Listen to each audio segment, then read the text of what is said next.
पुरानी बात है। एक विशाल जंगल में बहुत से पशु पक्षी रहा करते थे।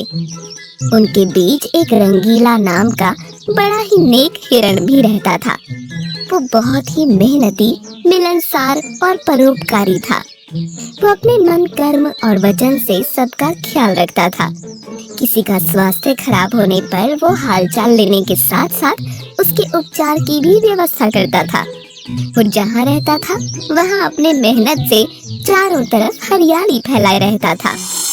एक बार रंगीला स्वयं बीमार पड़ गया।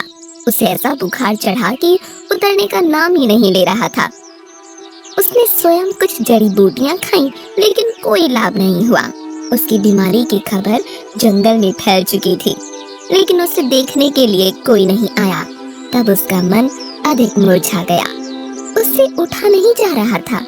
फिर भी वो उठकर कुछ आगे आया और उसने देखा 2 हिरण उसके इलाके में आ गए थे। वो बड़ी बड़ी हरी हरी घास खा रहे थे।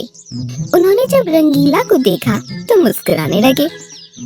अरे रंगीला, कैसी है तुम्हारी तबीयत? हम तो तुमसे ही मिलने आए हैं, तुम्हारा हालचाल जानने आए हैं। हाँ रंगीला, हमने सुना तुम्हारी तबीयत बहुत खराब है, तो हमसे रहा नहीं गया, इसीलिए चले आए हैं। अब बताओ कैसी तबीयत है? तबीयत में कुछ फर्क नहीं आया है, अब कोई दूसरी दवा लेनी पड़ेगी। हाँ, अच्छी दवा लेना, अपना ख्याल रखना। तुम आराम करो, हम चलते हैं। रंगीला मुड़कर अपने अड्डे की तरफ चला और इधर ये दोनों हिरण फिर से रंगीला के इलाके की हरी हरी घास खाने लगे। मैंने इस जगह के बारे में जितना सुना था उससे भी अच्छा पाया। रंगीला ने बड़ी मेहनत से गुलशन सजाया है। चारों तरफ हरियाली ही हरियाली है। देखकर और खाकर तबीयत हरी हो गई। आज पेट भरकर खा लेता हूँ, कल रंगीला से मिलने के बहाने फिर आऊंगा। मुझे रंगीला की तबीयत से क्या लेना? ये हरियाली खींच लाई है मुझे। मैं भी तुम्हारे साथ कल आऊंगा। दोनों हिरणों का जब पेट भर गया तब वो वहाँ से चले गए।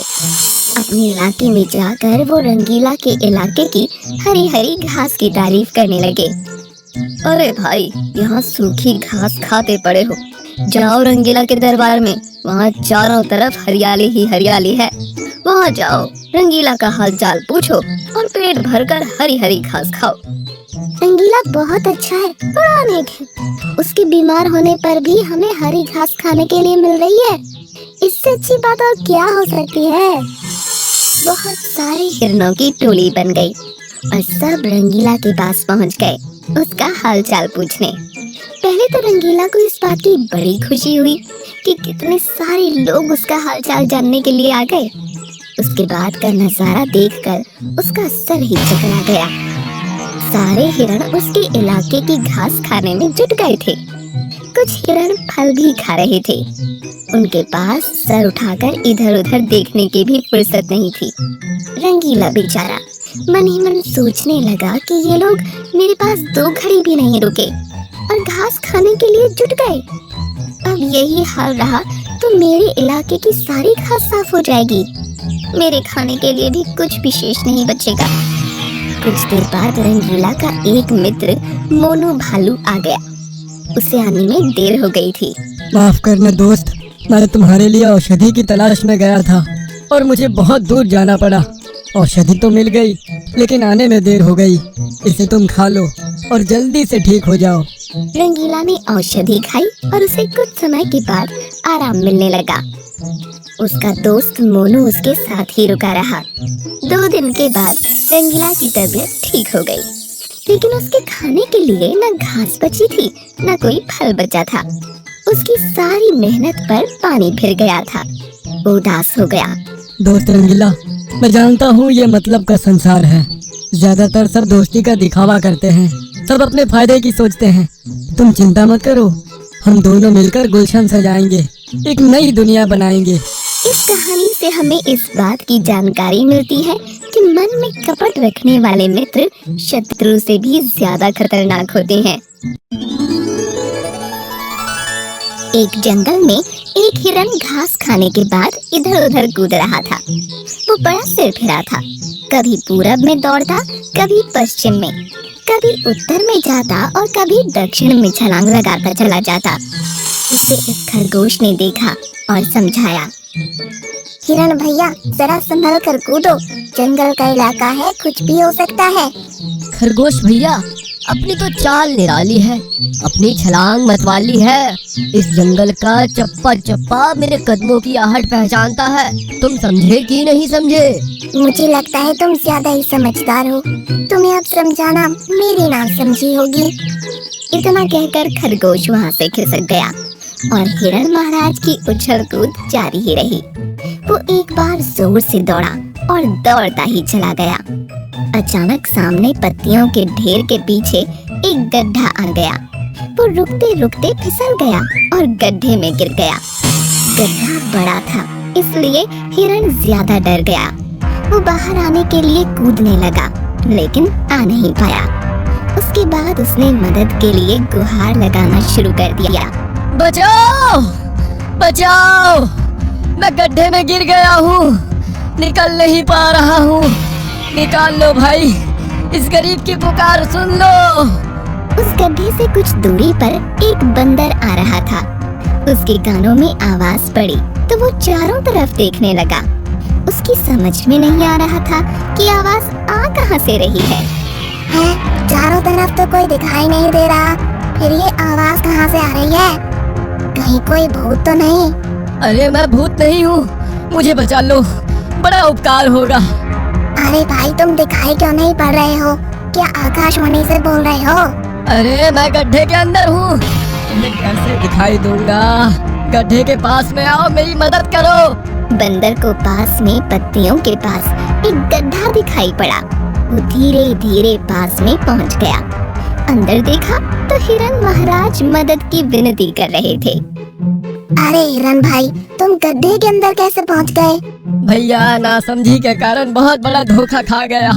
अब तो मैं अंदर हूँ, सही ढंग से बता नहीं सकता। खरगोश ने समझाया था, मैं नहीं समझ पाया था और गोता खा गया। मैं तो तुम्हें निकाल नहीं पाऊंगा, अगर कोशिश करूंगा तो खुद ही गिर जाऊंगा। अब तो तुम्हें हिम्मत दिखानी होगी, ऊंची छलांग लगानी होगी। बहुत सारे जानवर वहाँ इकट्ठा हो गए। हर कोई नई नई तरकीब सोच रहा था। खरगोश ने एक तरीका निकाला। हिरण भाई, हम लोग तो तुम्हें निकाल नहीं पाएंगे, कुछ देर बाद यहाँ से चले जाएंगे। इसके बाद एक भयानक बब्बर शेर आने वाला है, सुना है बड़ा खूंखार और भूखा है। यदि उसने तुम्हें देख लिया तो समझ लो सीधे ऊपर का टिकट कट जाएगा। खरगोश की बात सुनकर हिरण डर गया। प्राण के भय से उसके अंदर न जाने कहां से बड़ी ताकत आई। उसने सांस खींचकर एक ऊंची छलांग लगाई और गड्ढे से बाहर आ गया। बाहर आकर वो अपने पराक्रम पर इतराने लगा। ये पैंतरा मेरा पुराना है, कभी कभी आजमाता हूँ और लंबी छलांग लगाता हूँ। वो सबके सामने अपनी बड़ाई हाँक रहा था। उसी समय सियार ने प्रश्न किया। अरे हिरण भाई, तुम्हारी नजर तो बड़ी तेज है, इतना बड़ा गड्ढा तुम्हें दिखाई नहीं दिया? क्या गड्ढे ने तुम्हें अंदर खींच लिया? अम्मा यार सच सच बताओ, तुम गिरे कैसे? सियार के प्रश्न पर हिरण खुश हो गया। सियार भाई, तुमने अच्छा प्रश्न किया है, मेरा दिल जीत लिया है। अब मैं सही जगह पर आ गया हूँ, इसलिए इसका उत्तर बताने में मुझे अधिक आसानी होगी। सभी लोग एक तरफ खड़े हो जाओ, मैं बताता हूँ कि मैं गिरा कैसे। हाँ। हिरण पीछे आया और जोर से दौड़ते हुए उसी गड्ढे में कूद गया। इसी तरह मैं गड्ढे में गिर गया था। उसकी इस हरकत से सभी हैरान रह गए। अरे भोंदू, तुमने ये क्या कर दिया? अपने आप को फिर से गिरा लिया। खरगोश भाई, तुम नहीं समझोगे, ये अपना अंदाज है।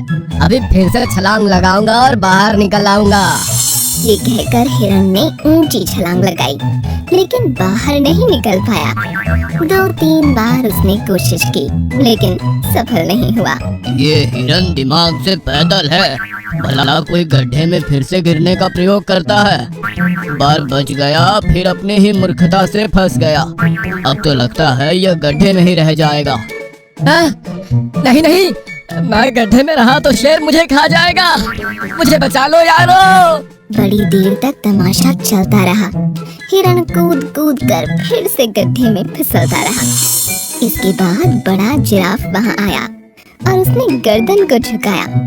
फिर इसके बाद हिरण को बाहर निकाल लिया गया।